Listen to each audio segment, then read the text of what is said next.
Halo semuanya, perkenalkan nama saya Lukas Kimpoa, saya berasal dari kelas 11 dan saya bersekolah di SMA Negeri 3 Palangkaraya dengan guru pembimbing saya pada saat SPD itu. Nah, materi yang akan saya bahas kali ini adalah masuknya Indonesia. Mau tahu kelanjutannya? Yuk simak, let's go. Nah, kalian semua pada tahu nggak Jepang pertama kali mendarat di mana? Jepang pertama kali mendarat itu di Kalimantan Utara, teman-teman. Lebih tepatnya di kota Tarakan nih. Kenapa Tarakan? Karena Tarakan merupakan daerah penghasil minyak berkualitas tinggi. Nah, pada awalnya, Jepang menduduki wilayah Indonesia untuk memperoleh cadangan logistik, minyak bumi, dan bahan industri perang. Tindakan tersebut digunakan untuk merealisasikan ambisinya menguasai Asia Timur Raya, termasuk juga wilayah Asia Tenggara. Nah, selain faktor tersebut, apalagi sih motivasi kedatangannya Jepang ke Indonesia? Ada dua faktor, faktor politik dan faktor sosial ekonomi. Faktor politik dibagi menjadi dua. Yang pertama, Jepang menganut prinsip Hako Ichiyo, yaitu ajaran Shinto yang mengajarkan tentang kesatuan umat manusia. Dalam ajaran tersebut, Jepang ingin menyatukan negara-negara Asia dalam kesatuan Asia Timur Raya. Yang kedua, adanya restorasi Meiji. Restorasi Meiji adalah perubahan revolusioner Jepang pada berbagai bidang, terutama militer, pendidikan, dan industri. Lalu, lanjut kepada faktor sosial ekonomi. Di faktor sosial ekonomi dibagi menjadi 4. Yang pertama, kepadatan penduduk Jepang. Setelah restorasi Meiji, jumlah penduduk Jepang pada tahun 1930 meningkat dari 30 juta menjadi 70 juta. Peningkatan jumlah penduduk ini mengakibatkan ketidakseimbangan struktur sosial masyarakat. Yang kedua, Jepang menjadi negara industri dan kapitalis yang kuat. Jepang menanamkan modal pada bidang industri, pertambangan, perbankan, dan perdagangan. Yang ketiga, perkembangan industri Jepang tidak disertai perubahan masyarakat. Sistem feodalisme dan rendahnya tingkat hidup masyarakat mendorong Jepang untuk memperluas hasil industrinya. Yang keempat, perkembangan industri di Jepang terancam tidak stabil karena kekurangan bahan baku yang tersedia di Jepang. Nah, ekspansi Jepang di Asia Timur dimulai sejak tahun 1895 ketika Jepang meraih kemenangan melawan Tiongkok. Selanjutnya pada tahun 1905, Jepang berhasil memenangkan pertempuran melawan Rusia. Kemenangan ini membawa pengaruh ke negara-negara Asia lainnya dan menunjukkan bahwa Jepang merupakan negara terkuat di Asia. Hingga pada tahun 1940, pengaruh Jepang meluas ke negara-negara Asia. Pada saat yang sama, sebagian besar wilayah Asia Timur Raya masih dikuasai oleh negara-negara barat, seperti Inggris, Belanda, dan Amerika Serikat.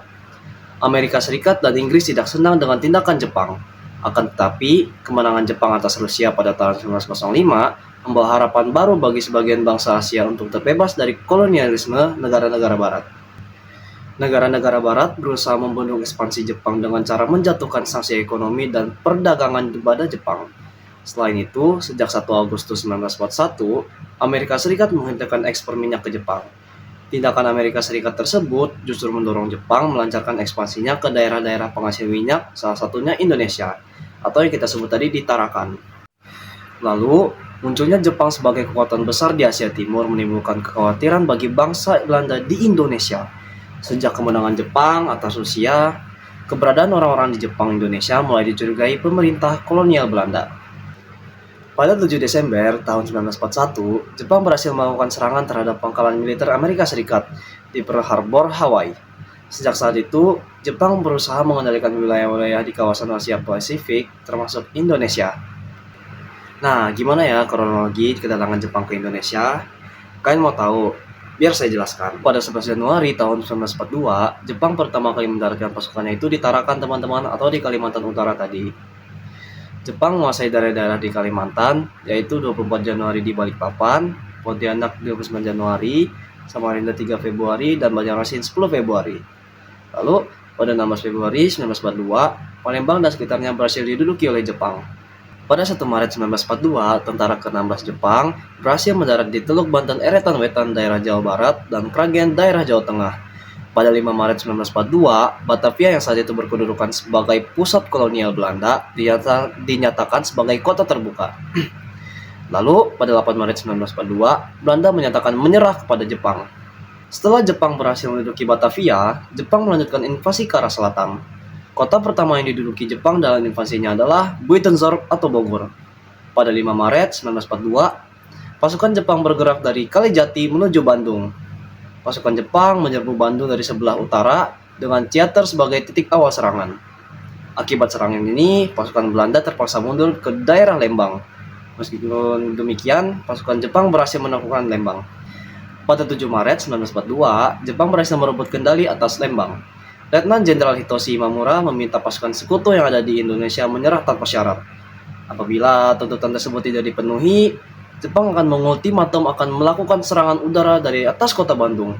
Keesokan harinya pada 8 Maret tahun 1942, Belanda memenuhi tuntutan Jepang.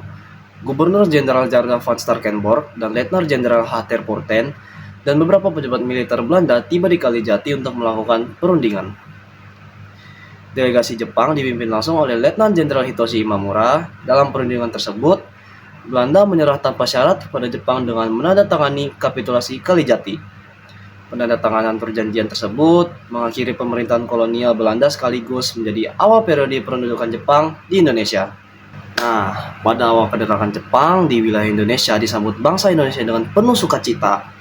Jepang dianggap sebagai penyelamat Indonesia dari penjajahan Belanda yang telah berlangsung lama. Sambutan tersebut didukung dengan janji dan propaganda yang diberikan oleh Jepang terhadap bangsa Indonesia. Nah, propagandanya apa ya kira-kira? Yang pertama, Jepang berjanji membebaskan Indonesia dari penjajahan bangsa Barat. Yang kedua, Jepang berjanji memajukan bangsa Indonesia. Dan yang ketiga, Jepang menegaskan mereka merupakan saudara tua bangsa Indonesia. Yang keempat, Jepang mengizinkan penggunaan bahasa Indonesia setelah bahasa Jepang. Dan yang kelima nih, Jepang mengizinkan bendera merah putih dikibarkan, tapi harus berdampingan dengan bendera Hinomaru. Oke, sudah selesai nih. Mungkin itu saja materi yang saya bahas. Mohon maaf jika saya ada salah kata. Saya Lukas Kimpoa, terima kasih.